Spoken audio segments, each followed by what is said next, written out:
ಪ್ರಥಮ ಸ್ವಾತಂತ್ರ್ಯ ಹೋರಾಟಗಾರ್ತಿ ರಾಣಿ ಅಬ್ಬಕ್ಕ ಅವರು, ಕೊನೆಯ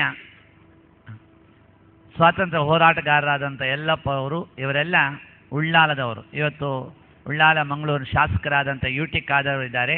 ಅವರು ಮುಂದಿನ ಕಾರ್ಯಭಾರದ ಬಗ್ಗೆ ಇಲ್ಲಿ ಸೂಚನೆಯನ್ನು ಕೊಟ್ಟಿದ್ದಾರೆ. ತನ್ನೆರಡು ಮಾತುಗಳಿಂದ ಶುಭ ಹಾರೈಸಬೇಕು ಅಂತ ವಿನಂತಿಸ್ತಾ ಇದ್ದೇವೆ. ಭಾರತದ ಸ್ವಾತಂತ್ರ್ಯಕ್ಕಾಗಿ ತನ್ನ ಪ್ರಾಣ ಹಾಗೂ ಸೊರಸನ್ನು ಮುಡಿಪಾಗಿಟ್ಟಂತಹ ವೀರ ಸೇನಾನಿ, ಇಂಡಿಯನ್ ನ್ಯಾಷನಲ್ ಆರ್ಮಿಯ ಸೇನಾ ನಾಯಕ, ಆಜಾದ್ ಹಿಂದ್ ಬ್ಯಾಂಕಿನ ರೂವಾರಿ, ಆಜಾದ್ ಹಿಂದ್ ಮಂತ್ರಿಮಂಡಲದ ಪ್ರಭಾವಿ ಸದಸ್ಯ, ಬಹುಶಃ ನಮ್ಮೂರಿನ ಮಣ್ಣಿನ ಮಗನಾಗಿ ಬಹುಶಃ ನಮಗೆಲ್ಲರಿಗೂ ಇವತ್ತು ಒಂದು ಸ್ವಾಭಿಮಾನದ ಕೀರ್ತಿಯನ್ನು ತಂದು ಕೊಟ್ಟಂತಹ ಬ್ಯಾರಿಸ್ಟರ್ ಅತ್ತಾವರ ಯಲ್ಲಪ್ಪರವರ ಜನ್ಮ ಶತಾಬ್ದಿಯ ಈ ಒಂದು ಅರ್ಥಪೂರ್ಣ ಸಭಾ ಕಾರ್ಯಕ್ರಮದ ವೇದಿಕೆಯಲ್ಲಿರುವ ಎಲ್ಲ ಗೌರವಯುತ ಹಿರಿಯ ಗಣ್ಯ ವ್ಯಕ್ತಿಗಳೇ, ವಿವಿಧ ಸಂಘ ಸಂಸ್ಥೆಗಳ ಸದಸ್ಯರೇ, ನನ್ನ ಮುಂದಿರುವ ಎಲ್ಲ ನನ್ನ ಗುರು ಹಿರಿಯರೇ, ಸೋದರ ಸೋದರರೇ, ಆತ್ಮೀಯ ಮಿತ್ರರೇ, ಭಾಳಷ್ಟು ಸಂತೋಷವಾಗ್ತಿದೆ ಇವತ್ತಿನ ಕಾರ್ಯಕ್ರಮ ಭಾಗವಹಿಸಲಿಕ್ಕೆ. ಬಹುಶಃ ನಾನು ಈ ಕಾರ್ಯಕ್ರಮ ಬರುವುದಾ ಇಲ್ವಾ ಅಂತ ಒಂದು ಆಲೋಚನೆಯಲ್ಲಿದ್ದೆ. ಸಮಿತಿಯವರು ಫೋನ್ ಮಾಡಿದಾಗ ಹೇಳಿದೆ ಪರಿಸ್ಥಿತಿ ಏನಂತ ಹೇಳಿದರೆ, ನಾನು ಇವತ್ತು ರಾತ್ರಿ ಮಕ್ಕಕ್ಕೆ ಹೋಗುವಂಥ ಉಮ್ರಾ ಯಾತ್ರೆಗೆ ಹೋಗುವಂಥ ಒಂದು ಯೋಜನೆ ಬಹುಶಃ ಪ್ರಾರಂಭ, ಮನೆಯಲ್ಲಿ ಎಲ್ಲ ಸಂಬಂಧಿಕರು ಬಂದಂಥ ವ್ಯವಸ್ಥೆ. ಬಹುಶಃ ಏನು ಆಲೋಚನೆ ಮಾಡಿದಾಗ ನನಗೆ ಒಂದು ಮನಸ್ಸಿಗೆ ಬಂತು, ಬಹುಶಃ ಇವತ್ತು ಯಾವ ರೀತಿ ಅದು ನಮಗೆ ಕೂಡ ಧಾರ್ಮಿಕವಾಗಿ ಅದು ಅತಿ ನಮಗೆ ಪ್ರಾಮುಖ್ಯ, ಬಹುಶಃ ದೇಶಭಕ್ತಿಯಾಗಿ ನನಗೆ ಇಲ್ಲಿ ಭಾಗವಹಿಸಿ ಕೂಡ ಅಷ್ಟೇ ಪ್ರಾಮುಖ್ಯ ಅಂತ ಎನಿಸಿಕೊಂಡು ನಾನು ಇಲ್ಲಿಗೆ ಇವತ್ತು ಭಾಗವಹಿಸಲಿಕ್ಕೆ ಬಂದಿದ್ದೇನೆ. ಏನಾದರೂ ನೇತಾಜಿ ಯಲ್ಲಪ್ಪನಂತಹವರು ಮಹಾತ್ಮ ಗಾಂಧಿ ಜೊತೆಯಲ್ಲಿ, ನೇತಾಜಿ ಸುಭಾಷ್ ಚಂದ್ರ ಅವರ ಜೊತೆಯಲ್ಲಿ, ಹಾಗೆ ಇನ್ನಿತರ ಎಲ್ಲ ನಮ್ಮ ಹಿರಿಯ ಸ್ವಾತಂತ್ರ್ಯ ಹೋರಾಟಗಾರರು ಸೇರಿಕೊಂಡು ನಮಗೆ ದೇಶಕ್ಕೇನು ಸ್ವಾತಂತ್ರ್ಯ ಕೊಡದಿದ್ದರೆ ಬಹುಶಃ ನಮ್ಮ ಪರಿಸ್ಥಿತಿ ಇವತ್ತು ಕೂಡ ಹೇಗಿತ್ತು ಅಂತ ನಮಗೆಲ್ಲ ಅವಕಾಶ ಸಿಕ್ತಿತ್ತು ಅಂತೇಳಿ ನಾವು ಆಲೋಚನೆ ಇವತ್ತು ಮಾಡುವಂಥದ್ದು. ಬಹುಶಃ ಇಲ್ಲಿ ಬಂದಂಥ ಸಂದರ್ಭದಲ್ಲಿ ಭಾಳಷ್ಟು ಮತ್ತಷ್ಟು ಬಂದದ್ದೊಂದು ಸಾರ್ಥಕವಾಯಿತು ಬಹುಶಃ ಅಂತ ಹೇಳಿಕೊಳ್ತಾ, ಇವತ್ತು ಬಹುಶಃ ಬಹಳಷ್ಟು ಅತ್ಯುತ್ತಮವಾಗಿ ಒಂದು ವೇದಿಕೆ ಅಂತ ಇವತ್ತು ಸಂಘಟಿಸಿದ್ದೀರಿ. ಅದರ ಜೊತೆ ಜನ್ಮ ಶತಾಬ್ದಿಯನ್ನು ಕೂಡ ಆಚರಿಸ್ತಿದ್ದೀರಿ. ಬಹುಶಃ ಉದ್ಘಾಟಕ ಭಾಷಣ ಮಾಡಿದ ಎಲ್ಲರೂ ಕೂಡ ಸಹಿತವಾಗಿ ದೇಶ ಪ್ರೇಮದ ಬಗ್ಗೆ ಇನ್ನಿತರ ಬಗ್ಗೆ ಆಲೋಚನೆ ಮಾಡಿ ಎಲ್ಲ ಮಾತನ್ನು ಕೂಡ ಸಲಹೆ ಸೂಚನೆ ಇವತ್ತು ಕೊಟ್ಟಿದ್ದಾರೆ. ಖಂಡಿತವಾಗಿಯೂ ಪ್ರತಿಯೊಬ್ಬರು ಕೂಡ ಇವತ್ತು ದೇಶ ಪ್ರೇಮ ಇರಲೇಬೇಕಾಗ್ತದೆ. ದೇಶ ಪ್ರೇಮ ಒಬ್ಬನ ಹುಟ್ಟು ಗುಣವಾಗಿರಬೇಕು. ಬರೀ ಜಿಂದಾಬಾದ್ ಮುರ್ದಾಬಾದ್ ಹಾಕಿದ್ರೆ ಯಾರಿಗೂ ಕೂಡ ದೇಶ ಪ್ರೇಮ ಬರೋದಿಲ್ಲ. ದೇಶ ಪ್ರೇಮ ಒಬ್ಬನ ಹುಟ್ಟು ಗುಣವಾಗಿದ್ದುಕೊಂಡು ಹೇಗೆ ನಮ್ಮ ತಂದೆ ತಾಯಿಯನ್ನು ನಾವು ಪ್ರೀತಿಸ್ತೇವೋ ಅದೇ ರೀತಿ ದೇಶವನ್ನು ಪ್ರೀತಿಸುವಂಥ ಕೆಲಸ ಆಗಬೇಕನ್ನು ನಾನು ಕೇಳ್ಕೊಳ್ತಿದ್ದೇನೆ. ಬಹುಶಃ ನಮಗೆ ನನ್ನ ತಾಯಿ ನನಗೆ ಎಷ್ಟು ಹೊಡೆದ್ರು ನಾನು ಅಷ್ಟು ಜಾಸ್ತಿ ನನ್ನ ತಾಯಿಯನ್ನು ಪ್ರೀತಿಸ್ತೇನೆ. ಅದೇ ರೀತಿಯಲ್ಲಿ ಸಮಾಜದ ತೊಂದರೆಗಳು, ಕಷ್ಟ, ಸುಖ ಎಲ್ಲ ಸ್ವಲ್ಪ ಹಾಗೆ ಆಗ್ತದೆ.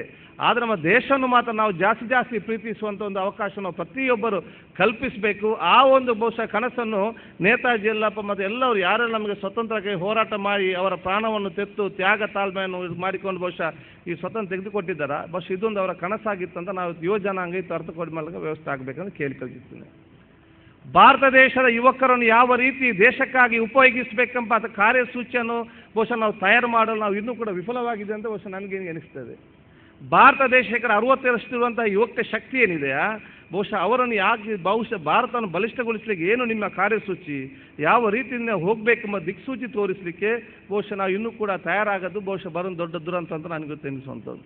ಹಿರಿಯರಿಗೆ ಮತ್ತು ಕಿರಿಯರಿಗೆ ಇರೋ ಅಂತರ ಯಾವುದಿದೆಯಾ ಭಾಳಷ್ಟು ಅಂತರ ಇದೆ. ಬಹುಶಃ ಅದನ್ನು ಇದು ಕಡಿಮೆಗೊಳಿಸುವಂಥ ಅವಕಾಶ ಹೊತ್ತು ಮಾಡಬೇಕಾಗ್ತದೆ. ಯುವ ಜನಾಂಗಣವನ್ನು ಬಹುಶಃ ಭಾರತವನ್ನು ಬಲಿಷ್ಠಗೊಳಿಸಲಿಕ್ಕೆ ಬಹುಶಃ ಮುಂದೆ ತೆಕ್ಕೊಂಡು ಹೋಗುವಂಥ ಅವಕಾಶ ಹೊತ್ತು ಆಗುವಂಥದ್ದು. ಬಹುಶಃ ನೇತಾಜಿ ಯಲ್ಲಪ್ಪರ ಬಗ್ಗೆ ನಾನು 2-3 ಕಾರ್ಯಕ್ರಮ ನಮ್ಮ ಡಾಕ್ಟರ್ ಪ್ರಭಾಕರ್ ಮತ್ತು ಕುಟುಂಬಸ್ಥರು ಇನ್ನೂ ತಮ್ಮ ಸಮಿತಿಯವರೆಲ್ಲ ಸೇರಿಕೊಂಡು ಅವರ ಆಸ್ಪತ್ರೆ ಮೇಲೆ ಕೂಡ ಮಾಡಿದರು. ಆವಾಗಲೂ ಕೂಡ ಆ ಒಂದು ಕಾರ್ಯಕ್ರಮ ಎಲ್ಲ ಭಾಗವಹಿಸಿದ್ದೇನೆ. ನನಗೆ ಅತ್ತಾವರ ಯಲ್ಲಪ್ಪ ಅಂತ ನನಗೂ ಭಾಳ ಖುಷಿ. ಯಾಕೆ ನಾನು ಕೂಡ ಹುಟ್ಟಿದ ಅತ್ತಾವರದಲ್ಲಿ, ನಂದಿಗುಡದ ಪರಿಸರದಲ್ಲಿ ಹುಟ್ಟಿದ ನನ್ನ ಆವಾಗ ನಮ್ಮ ತಂದೆ ಅಲ್ಲಿ ಮನೆಗೆ ಅದು. ನಾನಾಗ ಹೇಳಿದೆ ನಮ್ಮ ಅತ್ತಾವರ ಸರ್ಕಲಲ್ಲಿ ನೇತಾಜಿ ಯಲ್ಲಪ್ಪರವರ ಒಂದು ಸ್ಟ್ಯಾಚ್ಯೂ ಇಟ್ಟು ಬಹುಶಃ ಅದಕ್ಕೆ ಹೆಸರಿಗೆ ಅವರಿಗೆ ನೇತಾಜಿ ಯಲ್ಲಪ್ಪ ಅವರ ಹೆಸರು ಇಡಬೇಕಂತ ಪ್ರಶ್ನೆ ಅವತ್ತು ನಾನು ಮಾಡಿದ್ದೆ. ಯಾಕೆ ಇವತ್ತು ಯುವ ಜನಾಂಗಕ್ಕೆ ಯಾರ್ದು ಗೊತ್ತಾಗುವಂಥ ಅವಕಾಶ ಬಹುಶಃ ಇವತ್ತು ನಾವು ಕಾರ್ಯಕ್ರಮ ಮಾಡ್ತೇವೆ, ಬಹುಶಃ 4 ದಿವಸ ಆಗಿದ್ದು ಮರ್ತು ಹೋಗುವಂಥ ಪರಿಸ್ಥಿತಿ ಆಗಿದೆ. ಬಹುಶಃ ಶಾಶ್ವತವಾಗಿ ನೆನಪಿಡುವಂಥ ಯಾವುದಾದೊಂದು ಯೋಜನೆ ಬಹುಶಃ ಇವತ್ತು ಅವರ ಸಮಿತಿಯಿಂದ ಇವತ್ತು ಮಾಡಬೇಕಂತ ನಾನು ಇವತ್ತು ನಿಮ್ಮ ಕಳಕಳಿಯಿಂದ ಕೇಳುವಂಥ ಇಚ್ಛೆ.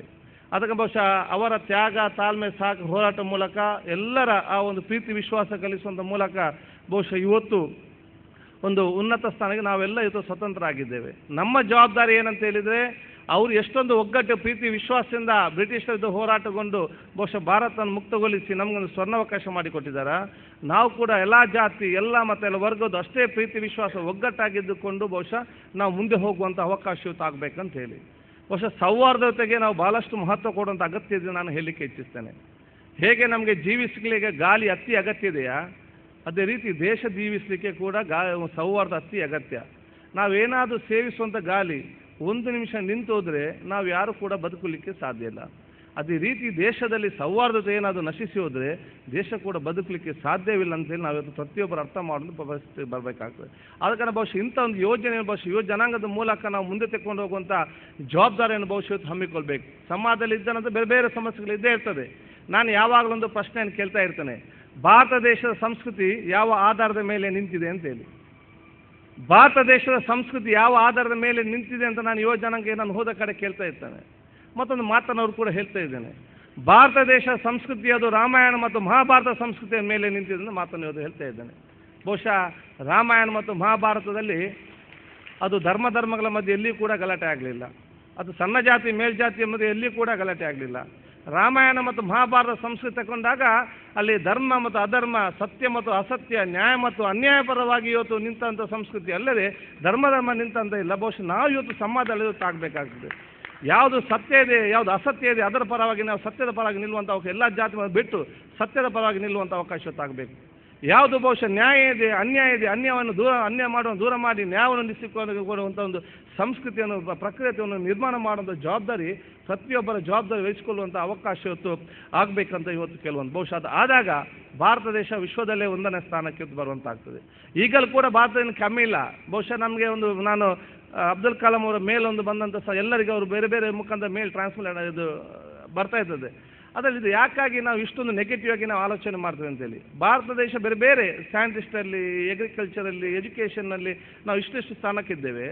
ಬಹುಶಃ ನಾವು ಏನಿಲ್ಲ ಅಂತೇಳಿ ನಮ್ಮ ಯುವ ಜನಾಂಗವನ್ನು ನಾವು ಯಾಕೆ ಮಾನಸಿಕವಾಗಿ ತರುವಂಥ ಇವತ್ತು ಬಹುಶಃ ನಾವೆಲ್ಲ ಹೆಮ್ಮೆಯಿಂದ ಇವತ್ತು 60 ವರ್ಷದಲ್ಲಿ ಏನೆಲ್ಲ ಆಗಿದೆ, ಭಾರತ ಎಷ್ಟೆಲ್ಲ ಇವತ್ತು ಸೈಂಟಿಸ್ಟಲ್ಲಿ, ಇವತ್ತು ಎಗ್ರಿಕಲ್ಚರಲ್ಲಿ ಏನೆಲ್ಲ ಒಂದು ಹಂತಕ್ಕೆ ಮುಟ್ಟಿದ್ದೇವೆ, ನಾವು ವರ್ಲ್ಡಲ್ಲಿ ಎಷ್ಟೆಷ್ಟು ಸ್ಥಾನದಲ್ಲಿದ್ದೇವೆ, ಇದನ್ನು ಬಹುಶಃ ಸಣ್ಣ ಯುವ ಪೀಳಿಗೆಗೆ ನಾವು ತಿಳಿಸಿಕೊಂಡು ಬಹುಶಃ ಭಾರತ ದೇಶದ ಬಗ್ಗೆ ಪ್ರೌಢ ಮತ್ತು ಹೆಮ್ಮೆ ಪಡುವಂತಹ ಒಂದು ಸ್ವಾಭಿಮಾನ ಬರುವಂಥ ಒಂದು ಮಾನಸಿಕ ವ್ಯವಸ್ಥೆ ಬಹುಶಃ ವಿದ್ಯಾರ್ಥಿಗಳಿಗೆ, ಯುವಕರಿಗೆ ಮಾಡುವಂಥ ಅವಕಾಶ ಕಲ್ಪಿಸಿ ಬಹುಶಃ ನಮ್ಮೆಲ್ಲರೂ ಇವತ್ತು ಜವಾಬ್ದಾರಿ ಅಂತ ನಾವು ಇವತ್ತು ಹೇಳಿಕೊಳ್ಳಿಕ್ಕೆ ಇಚ್ಛಿಸ್ತೇನೆ. ಇವತ್ತು ಬಹುಶಃ ನಾನು ಶಿಕ್ಷಣ ಕ್ಷೇತ್ರದಲ್ಲಿ ನಾವು ಭಾಳಷ್ಟು ಮುಂದಿದ್ದೇವೆ. ನಾವು ಇವತ್ತು ಆಲೋಚನೆ ಮಾಡಬೇಕಾಗ್ತದೆ, ಈ ಭಾರತದಲ್ಲಿ ಅತ್ಯಂತ ಭ್ರಷ್ಟರು ಯಾರು ತಗೊಂಡಿದ್ರೆ ಶಿಕ್ಷಣ ಪಡೆದವರಲ್ಲದೆ ಶಿಕ್ಷಣ ಪಡೆದವರು ಯಾರು ಕೂಡ ಅಲ್ಲ. ದೊಡ್ಡ ದೊಡ್ಡ ಹಗರಣಗಳು ಯಾರು ಅಂತ ಹೇಳಿದರೆ ಬಹುಶಃ ಶಿಕ್ಷಣ ಪಡೆದವರೇ ಹಾಗಂತೆ, ಶಿಕ್ಷಣ ಅವಿದ್ಯಾವಂತರು ಯಾರು ಕೂಡ ಅಲ್ಲ. ಸಮಸ್ಯೆ ಮಾಡೋದು ಯಾರು ಅಂತ ಹೇಳಿದರೆ ಎಲ್ಲ ಶಿಕ್ಷಣದವರೇ ಸಮಸ್ಯೆ ಮಾಡೋದಲ್ಲದೆ ಶಿಕ್ಷಣ ಇಲ್ಲದವರು ಕೂಡ. ಭಾರತ ದೇಶ ಇವತ್ತು ಯಾವ ಕಾಲಕ್ಕೆ ಘಟ್ಟಕ್ಕೆ ಬಂದು ನಿಂತಿದೆ, ಭಾರತ ದೇಶದಲ್ಲಿ ಆಗುವಂಥ ಎಲ್ಲ ಗಂಡಾಂತರಗಳಿಗೆ ಶಿಕ್ಷಣ ಪಡೆದವರೇ ಕಾರಣ, ಅವಿದ್ಯಾವಂತರ ಕಾರಣ ಅಂತ ಪರಿಸ್ಥಿತಿಗೆ ಬಹುಶಃ ಭಾರತ ದೇಶ ಬಂದು ನಿಲ್ಲಿಸಿದ್ದಾಗಿದೆ. ಬಹುಶಃ ಇವತ್ತು ನಾವು ಆಲೋಚನೆ ಮಾಡೋದ ಕಾಲ ಅಂತ ಹೇಳಲಿಕ್ಕಿತ್ತು. ಬಹುಶಃ ನಮ್ಮ ಶಿಕ್ಷಣ ನೀತಿ ಸರಿ ಇಲ್ವಾ, ಅದು ಕೊಡುವಂಥ ವ್ಯವಸ್ಥೆ ಸರಿ ಇಲ್ವಾ, ಬಹುಶಃ ಏನಾಗಿದೆ ಅಂತೇಳಿ ನಾವು ಇವತ್ತು ಆಲೋಚನೆ ಮಾಡಬೇಕಾಗಿದೆ. ಆದ ಕಾರಣ ಬಹುಶಃ ಇದೊಂದೊಂದು ಪರಿವರ್ತನೆಯ ಕಾಲ ಅಂತ ನಾನು ಹೇಳಲಿಕ್ಕೆ ಇಚ್ಛಿಸ್ತೇನೆ. ಬಹುಶಃ ನಾವು ಶಿಕ್ಷಣ ಕ್ಷೇತ್ರದಲ್ಲಿ ನಾವು ಪ್ರೀತಿ ವಿಶ್ವಾಸವನ್ನು ಬೆಳೆಸಿಕೊಳ್ಳುವಂಥ ಅವಕಾಶ ಮಾಡಬೇಕು. ಬಹುಶಃ ನಾವೆಲ್ಲರಿಗೂ ಒಬ್ಬರಿಗೊಬ್ಬರು ಜೊತೆಯಾಗಿ ಮುಂದೆ ಹೋಗುವಂಥ ಅವಕಾಶ ಕಲ್ಪಿಸಿ ಒಬ್ಬರಿಗೆ ಗೌರವ ಕೊಡುವಂಥ, ಅರ್ಥ ಮಾಡಿಕೊಳ್ಳುವಂಥ ವ್ಯವಸ್ಥೆ ಇವತ್ತು ಸನ್ನಿಧರಾಗುವಂಥ ಅವಕಾಶ ಮಾಡಬೇಕಂತ ನಾವು ಇವತ್ತು ಕೇಳುವಂಥದ್ದು. ನಾನು ಮಾತಾಡುವಂಥ ಸಂದರ್ಭದಲ್ಲಿ ಸ್ಪಷ್ಟವಾಗಿ ಹೇಳ್ತಾ ಇದ್ದೇನೆ, ಬಹುಶಃ ಬ್ರಿಟಿಷರು ವ್ಯಾಪಾರಕ್ಕಾಗಿ ಬಂದು ಈ ದೇಶವನ್ನು ಆಳಲಿಕ್ಕೆ ಪ್ರಾರಂಭ ಮಾಡಿದರು. ಈಗ ಇಲ್ಲಿ ರಾಜ್ಯಕ್ಕೆ ಈಗ ಪರಿಸ್ಥಿತಿ ಏನಂತ ಹೇಳಿದರೆ, ಈಗ ಅವರು ಫಸ್ಟ್ ವ್ಯಾಪಾರಕ್ಕೆ ಬಂದು ಪಾಲಿಟಿಕ್ಸ್ ಮಾಡಿದರು, ನಮ್ಮವ್ರು ಫಸ್ಟ್ ಪಾಲಿಟಿಕ್ಸ್ ಬರೋದು ಮತ್ತು ಬಿಸ್ನೆಸ್ ಮಾಡೋದು. ವ್ಯತ್ಯಾಸ ಇವತ್ತು ಇಷ್ಟದ ಪರಿಸ್ಥಿತಿಗೆ ಬಂದು ನಿಲ್ಲುವಂಥ ಪರಿಸ್ಥಿತಿ ಇವತ್ತು ಆಗುವಂತಾಗಿದೆ.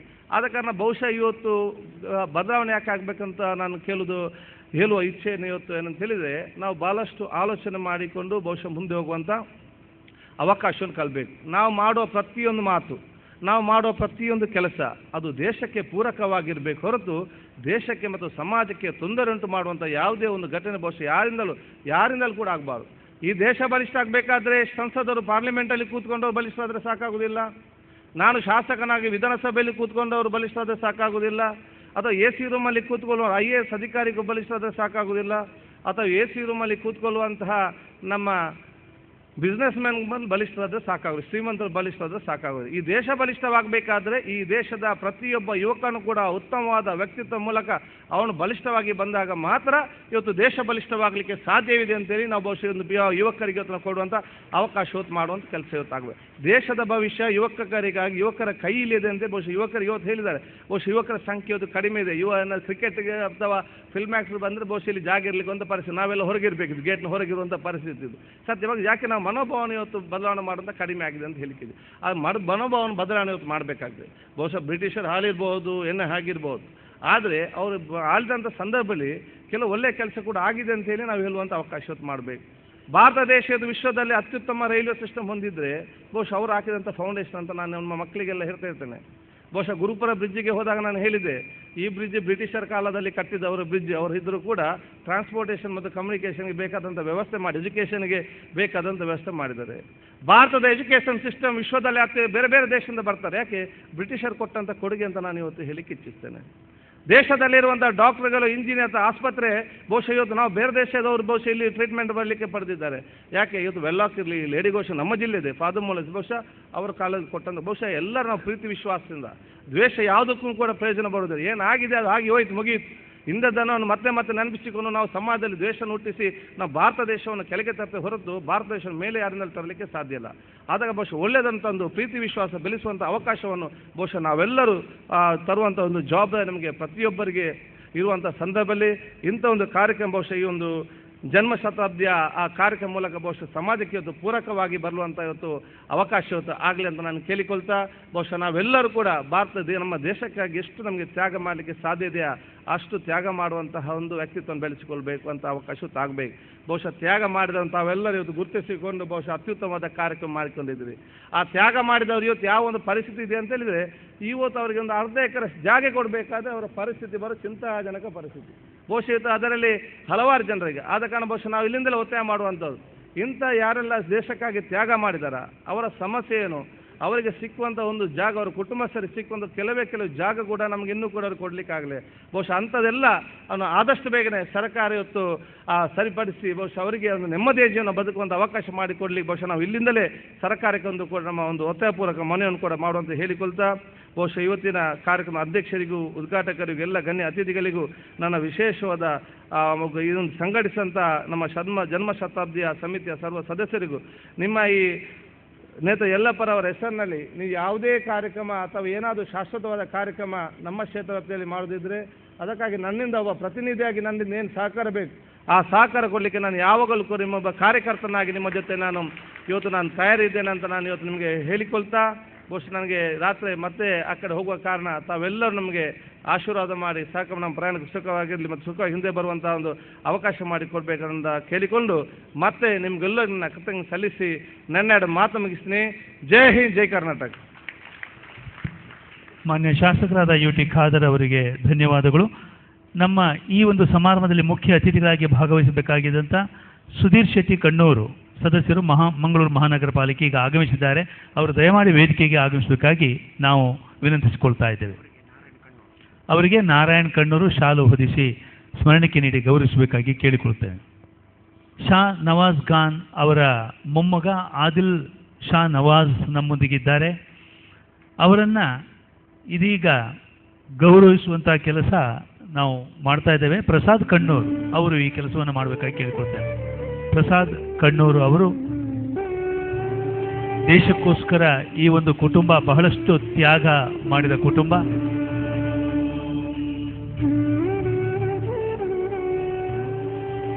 ಧನ್ಯವಾದಗಳು ಸ್ನೇಹಿತರೆ. ಈಗ ಕಾರ್ಯಕ್ರಮದಂತೆ ಬ್ಯಾರಿಸ್ಟರ್ ಅತ್ತಾವರ ಯಲ್ಲಪ್ಪನವರ ಜೀವನ ಚರಿತ್ರೆ ಪುಸ್ತಕದ ಕುರಿತು ಒಂದೆರಡು ಮಾತುಗಳನ್ನು ಡಾಕ್ಟರ್ ಸೋಂದಾ ಭಾಸ್ಕರ್ ಭಟ್ ಮಾತನಾಡಲಿಕ್ಕಿದ್ದಾರೆ. ಆದ ನಂತರ ಪುಸ್ತಕದ ಬಿಡುಗಡೆ ಕಾರ್ಯಕ್ರಮ. ಈಗ ಡಾಕ್ಟರ್ ಸೋಂದಾ ಭಾಸ್ಕರ್ ಭಟ್ ಪುಸ್ತಕದ ಕುರಿತಾಗಿ. ರತ್ನಾಕರಾಧೌತ ಪದಾಂ ಹಿಮಾಲಯ ಕಿರೀಟಿನೀಂ ಬ್ರಹ್ಮರಾಜರ್ಷಿ ರತ್ನಾಢ್ಯಾಂ ವಂದೇ ಭಾರತ ಮಾತರಂ. ವೇದಿಕೆಯಲ್ಲಿರುವ ಸಮಸ್ತ ಸನ್ಮಾನ್ಯ ಹಿರಿಯರೇ, ಶ್ರದ್ಧೆಯ ಮಾತಾ ಭಗಿನಿಯರೇ, ಇವತ್ತು ಬ್ಯಾರಿಸ್ಟರ್ ಅತ್ತಾವರ ಯಲ್ಲಪ್ಪ ರಾಷ್ಟ್ರ ಮರೆತ ಮಹಾಯೋಧನ ಜೀವನ ಸಾಧನೆ ಅನ್ನೋ ಒಂದು ಪುಸ್ತಕ ಈ ಶತಮಾನೋತ್ಸವದ ಸಡಗರದ ಸಮಾರಂಭದ ವೇದಿಕೆಯಲ್ಲಿ ಉದ್ಘಾಟನೆಗೊಳ್ಳಿಕ್ಕಿದೆ, ಬಿಡುಗಡೆಗೊಳ್ಳಿಕ್ಕಿದೆ. ಇದನ್ನು ಸಂಪಾದಿಸಿದವರು, ಬರೆದವರು ನನ್ನದೇ ಕಾಲೇಜಿನ ಇತಿಹಾಸ ವಿಭಾಗದ ಮುಖ್ಯಸ್ಥರಾದ ಪ್ರೊಫೆಸರ್ ಸುರೇಶ್ ಕಟೀಲ್ ಅವರು. ಅವರ ಪ್ರಥಮ ಕೃತಿ ಇದು. ಅವರ ಪ್ರಥಮ ಕೃತಿಯಾದ್ರಿಂದ ಅದನ್ನು ಓರಣ ಮಾಡುವಂತಹ ಕೆಲಸ ನನಗೆ ಸಿಕ್ಕಿದೆ. ಈ ಒಂದು ದೃಷ್ಟಿಯಿಂದ ನನಗೆ ಈ ಒಂದು ಕೆಲಸ ಸಿಕ್ಕಿದ್ದಕ್ಕೆ ನನಗೆ ಸಂತೋಷ ಇದೆ ಮತ್ತು ಕೃತಜ್ಞತೆಯಿಂದ ಈ ಒಂದು ಸಮಿತಿಯನ್ನು ನೆನಪಿಸ್ಕೊಳ್ತೇನೆ. ಇವತ್ತು ನಿಮ್ಮ ಹಾಲಿನ ಸುತ್ತಲೂ ಅನೇಕ ಫೋಟೋಗಳು ಕಾಣುತ್ತೆ. ಇದರಲ್ಲಿ ಹೆಚ್ಚಿನ ಜನರು 33 ವರ್ಷ, 30ರಿಂದ 40 ವರ್ಷ ಒಳಗೆ ಬದುಕಿದವರು. ಯಾರು 30ರಿಂದ 40 ವರ್ಷದ ಒಳಗೆ ಬದುಕಿದವರು ಅವರೆಲ್ಲ ಈ ರಾಷ್ಟ್ರದ ಮಹಾಚೇತನ. ಶಂಕರಾಚಾರ್ಯ ಇರಲಿ, ಅವರದ್ದು ಅಷ್ಟೇ ವಯಸ್ಸು. ಸ್ವಾಮಿ ವಿವೇಕಾನಂದ ಇರಲಿ, ಚಂದ್ರಶೇಖರ್ ಆಜಾದ್ ಇರಲಿ, ಭಗತ್ ಸಿಂಗ್ ಇರಲಿ, ಇವರೆಲ್ಲರೂ ಆ 30-40 ವರ್ಷದ ಅವಧಿಯಲ್ಲಿ ಬದುಕಿದವರು. ಅದೇ ಅವಧಿಯಲ್ಲಿ ಬದುಕಿದಂಥವರು ನಮ್ಮೂರಿನ ಹೆಮ್ಮೆಯ ಪುತ್ರ ಅಂತಹ ಬ್ಯಾರಿಸ್ಟರ್ ಅತ್ತಾವರ ಯಲ್ಲಪ್ಪ ಅವರು ಬದುಕಿದ್ದು 33 ವರ್ಷ. ಆದರೆ ನಾವು 300 ವರ್ಷದಲ್ಲಿ ಮಾಡದ ಸಾಧನೆಯನ್ನು 33 ವರ್ಷದಲ್ಲಿ ಮಾಡಿ ಹೋಗಿದ್ದಾರೆ. ಅವರ ಬಗ್ಗೆ ಬಹಳ ಸಂಕ್ಷಿಪ್ತವಾಗಿ ಒಂದು ಸಂಗ್ರಹದ ಪ್ರಯತ್ನ ಈ ಪುಸ್ತಕದಲ್ಲಿ ಮಾಡಿದೆ. ಈ ಪುಸ್ತಕ ಪರಿಪೂರ್ಣ ಅಲ್ಲ. ಯಾಕಂತಂದ್ರೆ ಅವರು ದೇಶದ ಒಳಗೆ ಇದ್ದು ಎಷ್ಟು ಕೆಲಸ ಮಾಡಿದರೋ ಅದರ 100 ಪಟ್ಟು ದೇಶದ ಹೊರಗಿದ್ದು ಕೆಲಸ ಮಾಡಿದ್ದಾರೆ. ಹಾಗಾಗಿ ಬ್ಯಾರಿಸ್ಟರ್ ಅತ್ತಾವರ ಯಲ್ಲಪ್ಪರ ಬಗ್ಗೆ ಇದಮಿತ್ತಂ ಅಂತ ಸ್ಪಷ್ಟವಾಗಿ ನಾವು ವಿಷಯವನ್ನು ಸಂಗ್ರಹಿಸುವುದಾದರೆ ನಾವು ಥೈಲ್ಯಾಂಡ್ ಹೋಗಬೇಕು, ಬರ್ಮಾ ಹೋಗಬೇಕು, ಜಪಾನ್ ಹೋಗಬೇಕು, ಇಂಡೋನೇಷ್ಯಾ ಹೋಗಬೇಕು. ಅಲ್ಲಿರುವಂತಹ ಸರಕಾರದ ಕಡತದಲ್ಲಿರುವಂಥ ಅಂಶಗಳನ್ನು ನಾವು ತೆಗೆದು ನೋಡಿದರೆ ಇನ್ನೂ ನಮಗೆ ಕಣ್ಣಿಗೆ ಕಾಣದ, ನಮಗೆ ಗೊತ್ತಿಲ್ಲದ ಅನೇಕ ವಿಚಾರಗಳು ಹೊರಬಹುದು. ಯಾಕಂದರೆ ಅವರ ಸಾಮರ್ಥ್ಯ ಎಷ್ಟು ಅಂತ ಲೇಖಕರು ಹೇಳ್ತಾರೆ. ಒಂದು ದಿನದ ಕಾರ್ಯನಿರ್ವಹಣೆಗೆ ಆ ಸೈನ್ಯಕ್ಕೆ ಬೇಕಾದಂಥ 2 ಕೋಟಿಗಳಷ್ಟನ್ನು ಪ್ರತಿನಿತ್ಯ ಬ್ಯಾಂಕಿನ ಮೂಲಕ ಕೊಡುವಷ್ಟು ಹಣ ಸಂಗ್ರಹ ಮಾಡಿದ್ರು ಅಂತಂದರೆ ಅವರ ಆರ್ಥಿಕ ಸಂಗ್ರಹಣೆ ಸಾಮರ್ಥ್ಯ ಎಷ್ಟಿತ್ತು ಅಂತ ಯೋಚನೆ ಮಾಡಿ. ಇಡೀ ಪ್ರಪಂಚದಲ್ಲಿರುವ ಸಮಗ್ರ ಭಾರತೀಯರ ಹೃದಯವನ್ನು ತಟ್ಟಿ ಅವರು ಕಟ್ಟಿದಂತಹ ಬ್ಯಾಂಕಿಗೆ ಹಣವನ್ನು ಹೊರದು ಬರುವಾಗ ಮಾಡಿದ್ರು ಅಂತಂದರೆ ಆರ್ಥಿಕ ಚಿಂತನೆ ಎಷ್ಟು ಬಲಿಷ್ಠವಾಗಿತ್ತು ನೋಡಿ. ಪ್ರತಿಯೊಂದು ಅಂಶದಲ್ಲಿಯೂ ನೇತಾಜಿ ಸುಭಾಷ್ ಚಂದ್ರರು ಅತ್ತಾವರ ಯಲ್ಲಪ್ಪರನ್ನ ಅವಲಂಬಿಸಿಕೊಂಡಿದ್ದಾರೆ ಅಂತಂದರೆ ನಂಗೆ ಅನ್ಸುತ್ತೆ ಇವತ್ತು ನಾವು ನೇತಾಜಿ ಸುಭಾಷ್ ಚಂದ್ರ ಬೋಸನ್ನು ಯಾವ ಮಹತ್ತರ ಸ್ಥಾನದಲ್ಲಿಟ್ಟು ನೋಡ್ತೇವೋ ಆ ಸ್ಥಾನದಲ್ಲಿ ಇಟ್ಟು ಅವರನ್ನು ಗೌರವಿಸಬೇಕಾದ್ರೆ ಅವರ ಹಿಂದೆ ತೆರೆಯ ಮರೆಯ ಕಾಯಿಯಾಗಿ ನಿಂತವರು ಅತ್ತಾವರ ಯಲ್ಲಪ್ಪನವರು. ಇವತ್ತು ನಾವು ಪುಸ್ತಕದಲ್ಲಿ ಸಂಗ್ರಹಿಸಿದ ವಿಷಯಕ್ಕಿಂತ ಸಂಗ್ರಹಿಸಬೇಕಾದ ವಿಷಯ ತುಂಬ ಇದೆ. ಅದಕ್ಕೋಸ್ಕರ ಸಮಿತಿ ಹತ್ರ ನನ್ನೊಂದು ವಿನಂತಿ ಇದೆ. ಇವತ್ತು ನಾವು ಏನು ಸಂಗ್ರಹ ಮಾಡಿ ನಮ್ಮ ಸುರೇಶರು ಕೊಟ್ಟರು ಆ ಪುಸ್ತಕದಲ್ಲಿ ಅವರ ಇಡೀ ಬದುಕಿನ ಜೊತೆಗೆ ಉಳಿದ ಸಂಸ್ಥೆಗಳ ಸಹಯೋಗ ಇದೆ. ನಮ್ಮ ಕಣ್ಣೆದುರಿಗೆ ರಾಷ್ಟ್ರೋತ್ಥಾನ ಭಾರತಿ ಪುಸ್ತಕ ಹೊರತಂದದ್ದು ನೆನಪು ಬರುತ್ತೆ ನನಗೆ. ಸಾವಿರಾರು ಪುಸ್ತಕ ತಂದಿದೆ. ಅಂತಹ ಒಂದು ಮಕ್ಕಳು ಓದುವಂತಹ ಅಂತಹ ಪುಸ್ತಕ ಅತ್ತಾವರ ಯಲ್ಲಪ್ಪನ ಬಗ್ಗೆ ತರುವಂಥ ಎಲ್ಲ ಅಂಶಗಳಿದೆ. ಆದರೆ ಅದನ್ನು ಸಂಗ್ರಹ ಮಾಡಬೇಕು. ಈ ಸಮಿತಿ ಅದನ್ನು ಸಂಗ್ರಹ ಮಾಡಿದರೆ ಇತಿಹಾಸವನ್ನು ತಮ್ಮ ನಾಲಿಗೆ ತುದಿಯಲ್ಲಿ ಪಟಪಟನ್ನು ಹೇಳುವಂಥ ನಮ್ಮ ಸುರೇಶರು ಸುಂದರವಾಗಿ ಅದನ್ನು ಪುಸ್ತಕ ರೂಪದಲ್ಲಿ ತರ್ತಾರೆ. ಅಂತಹ ಕೆಲಸ ಮುಂದಿನ ದಿನದಲ್ಲಿ ಆಗಬೇಕು ಅಂತ ಹೇಳ್ತಾ, ಒಬ್ಬ ಸ್ವಾತಂತ್ರ್ಯ ಯೋಧ ದೇಶದ ಹೊರಗೆ ನಿಂತು ದೇಶದ ಒಳಗಿನವರ ಬದುಕನ್ನು ಅತ್ಯಂತ ಬಂಗಾರ ಮಾಡಬೇಕು ಅಂತ ಪ್ರಯತ್ನ ಪಟ್ಟವನು. ಈ ದೇಶವನ್ನು ಎತ್ತಿ ಕಟ್ಟಿ ಈ ದೇಶನ ಪುನಃ ನಿಲ್ಲಿಸಬೇಕು ಅಂತಂದರೆ ಹಣ ಬೇಕು ಅಂತ ಬ್ಯಾಂಕನ್ನು ನಿರ್ಮಾಣ ಮಾಡಿದವರು. ಇಂತಹ ಎಲ್ಲ ಗುಣಗಳನ್ನು ತಮ್ಮ 33 ವರ್ಷದಲ್ಲಿ ಸಾಧನೆ ಮಾಡಿ ನಮ್ಮ ಕಣ್ಣೆದುರಿಗೆ ಒಂದು ಪ್ರಾತಸ್ಮರಣೀಯ ವ್ಯಕ್ತಿ ಆಗಿ ಹೋಗ್ಬಿಟ್ರಲ್ಲ ಅತ್ತಾವರ ಯಲ್ಲಪ್ಪ. ಅವರನ್ನು ನಾವು ಯಾವಾಗಲೂ ನೆನಪಿಸ್ಕೊಳ್ಬೇಕು. ಈ ಪುಸ್ತಕ ಬರೆದಂಥ ಸುರೇಶರ ಪರವಾಗಿ ನಾನು ನಿಮ್ಮಲ್ಲಿ ಕೇಳ್ಕೊಳ್ಳೋದು ಒಂದೇ, ಶತಮಾನೋತ್ಸವ ಸಮಿತಿ ಇದೆ. ನಮ್ಮ ಮಣ್ಣಿನ ಮಗ ಅತ್ತಾವರ ಯಲ್ಲಪ್ಪ. ನಮ್ಮ ಸುತ್ತಮುತ್ತಲಿನ ಎಲ್ಲ ಶಾಲೆಗಳಲ್ಲಿ ಅತ್ತಾವರ ಯಲ್ಲಪ್ಪರ ಬಗ್ಗೆ ಒಂದು ಅರ್ಧ ಗಂಟೆಗಳ ಕಾಲ ಒಂದು ಕಾರ್ಯಕ್ರಮವನ್ನು ಯೋಚನೆ ಮಾಡಲಿಕ್ಕಾಗತ್ತಾ? ಇವತ್ತು ನಮ್ಮೂರಿನ ಮಗನ ಬಗ್ಗೆ ನಮ್ಮೂರಾದ ನಾವೇ ಮಾಡಬೇಕು, ವಿನಃ ಇನ್ಯಾರೋ ಬಂದು ಮಾಡಲಿಕ್ಕೆ ಸಾಧ್ಯ ಇಲ್ಲ. ಅಂತಹ ಒಂದು ಕಾರ್ಯಕ್ರಮವನ್ನು ಈ ಸಮಿತಿಯ ಮೂಲಕ ಆದರೆ ಈ ಸಂಗ್ರಹವನ್ನು ಮಾಡಿದಂಥ ಸುರೇಶರು ಕೃತಾರ್ಥರಾಗ್ತಾರೆ. ಅವರ ಬಗ್ಗೆ ಇನ್ನಷ್ಟು ಅದನ್ನು ಸಂಗ್ರಹ ಮಾಡಿಕೊಡೋದಕ್ಕೆ, ಇನ್ನಷ್ಟು ವಿಷಯವನ್ನು ಜೋಡಿಸೋದಕ್ಕೆ ಅವರು ಆಸಕ್ತರಾಗ್ತಾರೆ ಅಂತ ಹೇಳ್ತಾ ಸುರೇಶರು ಈ ಪುಸ್ತಕವನ್ನು ರಚನೆ ಮಾಡಿದ್ದಾರೆ. ಆದರೆ ಸುರೇಶರು ನಡೆಸಿದಂತಹ ಪುಸ್ತಕದ ಹಿನ್ನೆಲೆ ಎಲ್ಲ ಜವಾಬ್ದಾರಿಯನ್ನು ಹೊತ್ತವರು ಅವರು ಶ್ರೀಮತಿಯವರಾದ ಶೋಭಾ ಅವರು. ಪ್ರತಿಯೊಬ್ಬ ಪುರುಷನ ಹಿಂದೆ ಒಂದು ಸಾಧನೆಯ ಕ್ರಿಯೆ ಇರುತ್ತೆ ಅಂತ ಇರುತ್ತಲ್ಲ, ಸುರೇಶರು ಈ ಒಂದು ಕಾರ್ಯದಿಂದ ಅವರು ಶ್ರೀಮತಿ ಶೋಭಾ ಅವರಿದ್ದಾರೆ. ಆ ಒಂದು ರಾಷ್ಟ್ರಭಕ್ತ, ಅತ್ಯಂತ ರಾಷ್ಟ್ರೀಯ ಕಳಕಳಿಯಿಂದ ದುಡಿಯುವಂತಹ ಆ ಒಂದು ಇಬ್ಬರು ದಂಪತಿಗಳಿಗೆ ಕೂಡ ನಾನು ಅಭಿವಂದನೆಯನ್ನು ಹೇಳ್ತಾ ಸಮಿತಿ ಕೆಲಸ ಮಾಡಿದೆ. ಇದರ ಜೊತೆಗೆ ನನ್ನದಾದ ಒಂದಷ್ಟು ಅಳಿಲು ಸೇವೆ ಮಾಡೋದಕ್ಕೆ ನನಗೆ ಅವಕಾಶ ಮಾಡಿಕೊಟ್ಟಿದ್ದರಿಂದ ಅವರಿಗೂ ವಂದಿಸ್ತಾ ಆ ಒಂದು ಪುಸ್ತಕವನ್ನು ಈಗ ಸನ್ಮಾನ್ಯ ಎಂ ಬಿ ಪುರಾಣಿಕರವರು ಬಿಡುಗಡೆ ಮಾಡ್ತಾ ಇರ್ತಾರೆ. ಅದನ್ನು 100 ರೂಪಾಯಿ ಪುಸ್ತಕದ ಮುಖಬೆಲೆ ಇದೆ. 18 ಪುಟಗಳು ಅವರು ಮಾಡಿದಂಥ ಸಾಧನೆಯ ಚಿತ್ರ ಆ ಪುಸ್ತಕದಲ್ಲಿದೆ. ಇವತ್ತು ಬಿಡುಗಡೆಯಾದ ಸಂದರ್ಭದಲ್ಲಿ ನಾವೊಂದು ಸುರೇಶ್ ಹತ್ರ ರಿಕ್ವೆಸ್ಟ್ ಮಾಡಿಕೊಂಡೆ, 100 ರೂಪಾಯಿ ಪುಸ್ತಕವನ್ನು 80 ರೂಪಾಯಿ ಕೊಡೋಣ. ಈ ಪುಸ್ತಕದಿಂದ ಏನು ಸಂಗ್ರಹ ಆಗತ್ತೆ ಆ ಹಣ ಎಲ್ಲವೂ ಕೂಡ ಮುಂದೆ ಈ ಸಮಿತಿಯ ಅತ್ತಾವರ ಯಲ್ಲಾಪುರ ಬಗ್ಗೆ ಏನು ಕೆಲಸ ಮಾಡುತ್ತೆ ಅದಕ್ಕೆ ವಿನಿಯೋಗ ಆಗತ್ತೆ ಹೇಳ್ತಾ ಬಂದವರು ಎಲ್ಲರೂ ಕೂಡ ಒಂದೊಂದು ಪುಸ್ತಕವನ್ನು ತಗೊಳ್ಬೇಕು. ನಮ್ಮ ಮಕ್ಕಳಿಗೆ ಆ ಪುಸ್ತಕವನ್ನು ಓದಿಸಬೇಕು. ಇವತ್ತು ನಮ್ಮ ಮಣ್ಣಿನ ಮಗನನ್ನು ನಾವೇ ಮರೆತು ಬಿಟ್ರೆ ಉಳಿದವ್ರು ಯಾರು ನೆನಪಿಟ್ಕೊಳ್ತಾರೆ? ಅದಕ್ಕೋಸ್ಕರ ತಮ್ಮಲ್ಲೆಲ್ಲ ಕಳಕಳಿಯ ವಿನಂತಿ, ಹೊರಗಡೆ ಕೌಂಟರ್ನಲ್ಲಿ ಆ ಪುಸ್ತಕ ಸಿಗತ್ತೆ.